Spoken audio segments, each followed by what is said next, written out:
The sun baked the earth with merciless intent, turning the broken trail that cut through the southern Wyoming plains into a crumbling vein of dust.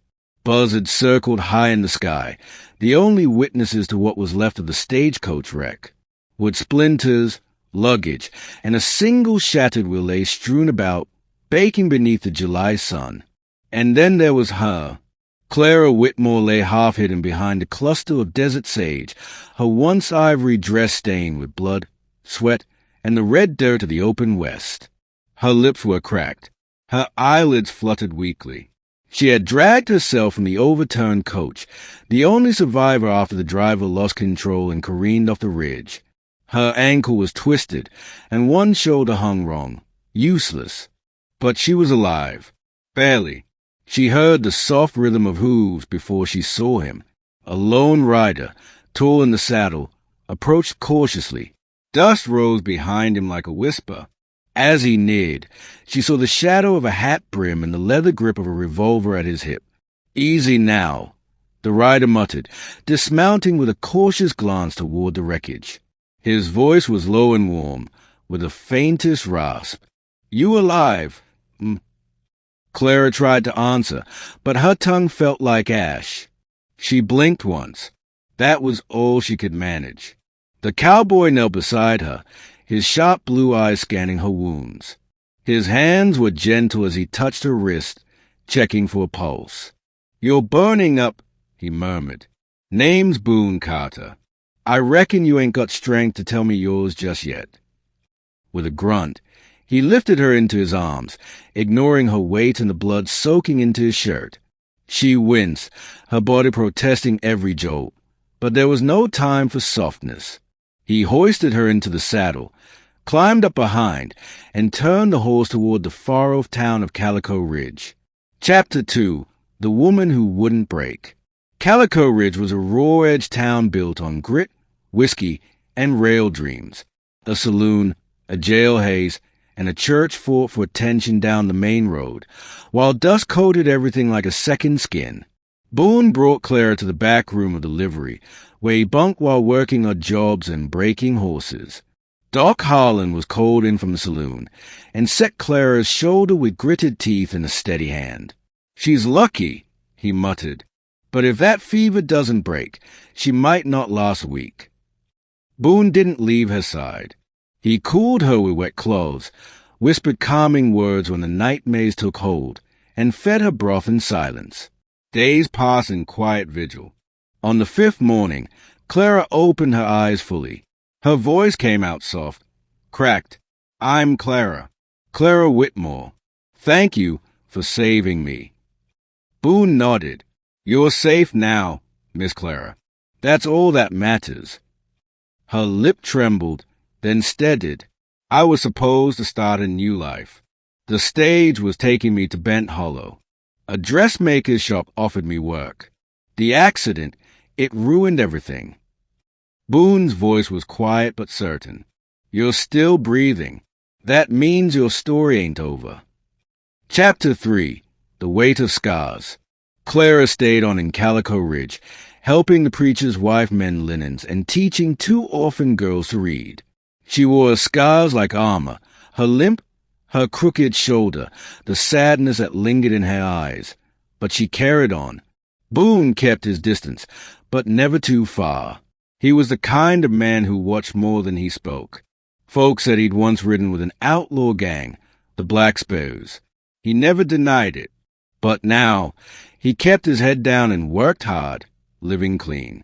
Still, whispers followed him like dust. Clara learned the truth one rainy afternoon when she found him in the stables, nursing a wound on his arm. "You're bleeding," she said, rushing over. "What happened?" Boone didn't flinch. Sheriff's deputy came through town. Recognized me. Said I had a warrant from years back. I didn't go with them. She looked at the gash on his arm, then at his eyes. "Are you running?" "No," he said, staring into the storm outside. "I'm done running. But if they come for me again, I won't let him drag me back to that life." Clara knelt beside him, tying the bandage with trembling fingers. "Why'd you leave that gang?" He hesitated, because I shot a man who didn't deserve dying. I still see his face. Every night. Her hand rested over his. Then maybe redemption starts with facing your past, not hiding from it. Chapter 4, Gunpowder and Rain. Trouble came to Calico Ridge one dusky evening, when the Black Sparrows rode in looking for Boone. They brought fire and lead. Clara was in the schoolhouse when the first shot rang out. She flinched, heart pounding, as men on horseback galloped down the street, firing into the air. Boone was already waiting near the saloon, rifle in hand. The leader of the Spays, Tanner Briggs, rode to the front. "You got guts showing your face here, Boone," Tanner snarled. "You think you can play farmhand and forget what you did." "I ain't the same man," Boone replied, steady and calm. "But I'll protect this town." Bullets flew. Chaos erupted. Clara ran into the storm, ignoring screams and broken glass. She found Boone behind a water trough, blood on his shirt again, breathing hard.